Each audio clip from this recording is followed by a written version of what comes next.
Now Henchard had no idea that Elizabeth Jane meant to move so soon. Therefore, when just before 6 he reached home and saw a carriage at the door and his stepdaughter with all her little bags and boxes getting into it, he was taken by surprise. But you said I might go, father, she explained through the carriage window. Said yes, but I thought you mean the next month or next year. Good heavens, what a rush! This then is how you are going to treat me for all my trouble over you. Oh, father, how can you speak like that? It is not fair of you, she said with spirit. Well, well, never mind, he replied.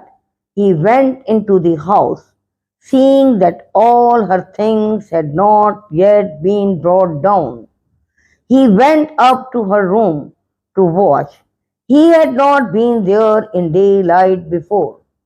Evidence of her care and of her efforts to improve herself were visible all around, in the form of books, sketches, maps, and arrangements all about. He gazed at them, turned suddenly about, and came down to the door. Look here, he said in an altered voice. He never called her by name now.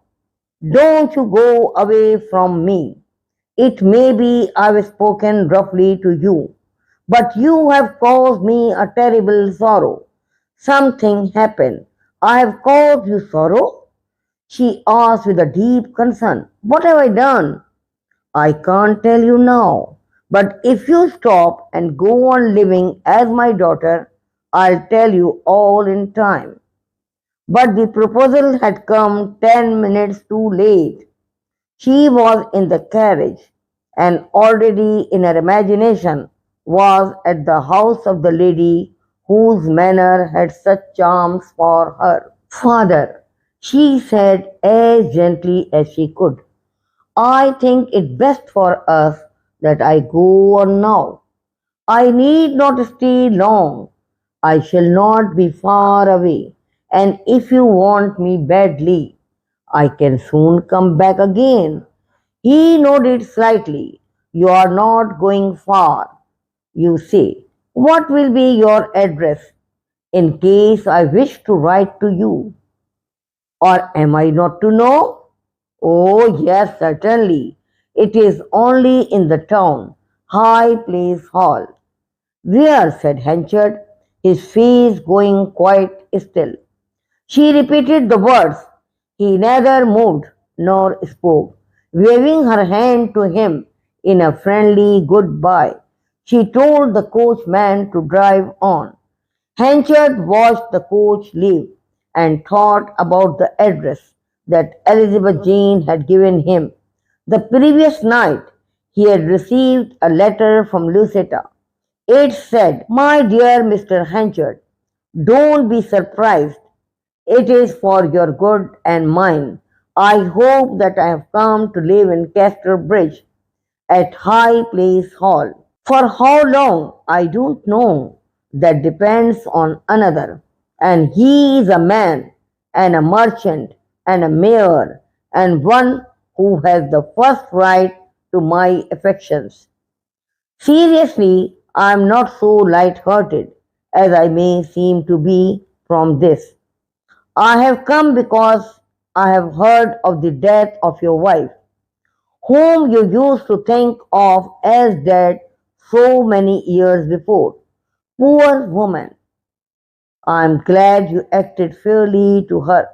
As soon as I knew she was dead, I knew I ought to try to clear my name by asking you to carry out your promise to me. However, I do not know what has happened to you since our separation. So I decided to come and establish myself here before getting in touch with you. You probably feel as I do about this. I shall be able to see you in a day or two. Until then, farewell. Yours, Lucetta. I was unable to keep my appointment with you before because my plans were altered by a family event, which it will surprise you to hear of. Hanchard had already heard that High Place Hall was to be occupied by a Miss Templeman. He thought this over.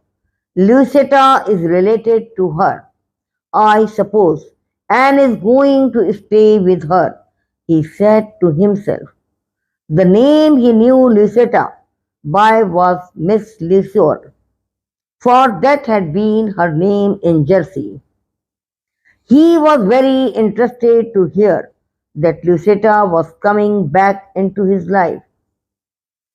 His bitter disappointment at finding that Elizabeth Jane was not his child has left an emotional emptiness in Henchard that he noted to fill, although he didn't know it. This is what he knew about Lucetta and High Place Hall. When Elizabeth Jane told him where she was going, then he suddenly wondered if Lucetta and Miss Templeman might be the same person. He could remember that she had often spoken the name Templeman in connection with a rich relative. Though he was not a fortune hunter, the possibility that Lucetta had become a wealthy lady lent a charm to her image, which it might not otherwise have had. But Henchard was not left wandering for long. Lucetta had always loved writing notes.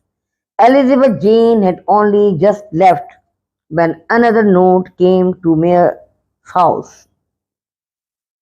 I am now in my house in Casterbridge and comfortable. Though getting here has been tiring, you have probably guessed what I am going to tell you. My good aunt Templeman at Bath died recently and left me some of her property.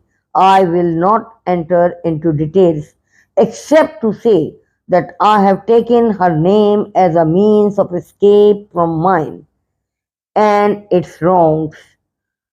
I am now my own mistress and have chosen to live here. By now I am sure you are aware of my arrangements with your daughter.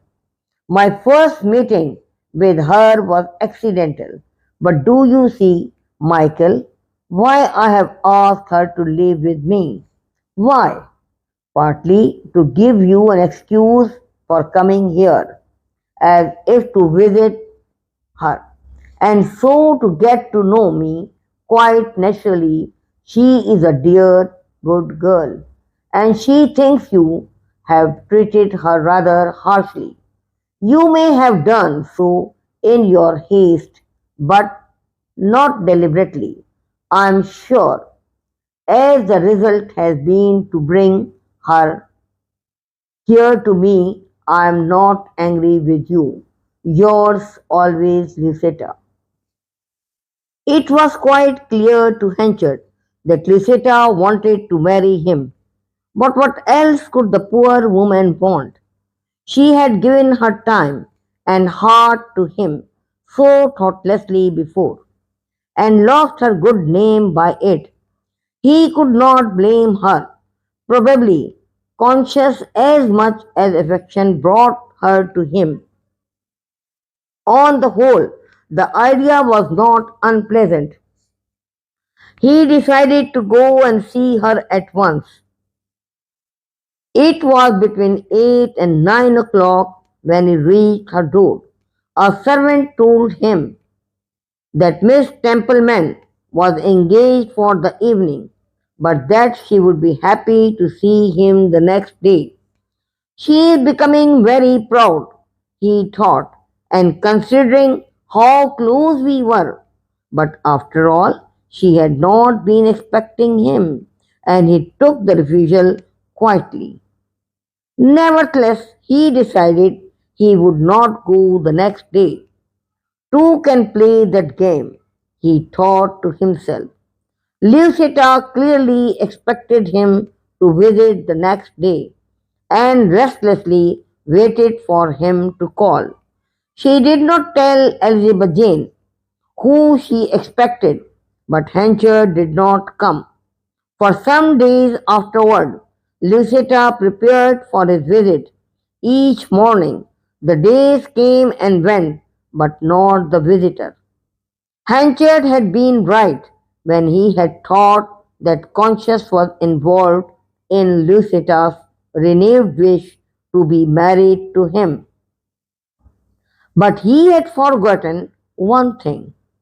She no longer had any pressing financial need, since she was now a wealthy lady. By Tuesday, Lucetta was more than a little annoyed. I imagine your father will call to see you today, she said, really quite coldly. This was the first time she had mentioned Hanchard to Elizabeth Jane. Elizabeth Jane shook her head. He won't come. Why not? He has taken against me. Elizabeth Jane murmured. You have quarrelled more deeply than I thought. Yes, she said unwillingly. Then where you are is, of all places, the one he will avoid. Elizabeth Jane nodded sadly. Lucetta looked blank. She had not realized this might happen. What was she to do? She tried to think. Miss Henchard, will you go on an errand for me? She listed several things for Elizabeth Jane to buy for her, which would keep her busy for the next hour or two at least. And have you ever seen the museum? Elizabeth Jane had not. Then you should do so at once. You can finish the morning by going there. It is very instructive. Elizabeth Jane quickly put on her things and left. I wonder why she wants to get rid of me today, she said sorrowfully to herself. She had not been gone 10 minutes when one of Lucetta's servants was sent to Henchard with a note. The contents were, Dear Michael, you will be in the marketplace today, I know, so please call and see me. I am sadly disappointed that you have not come before. Your daughter's presence may be the cause, and I have therefore sent her away for the morning. Say you come on business, I shall be quite alone. Lucetta.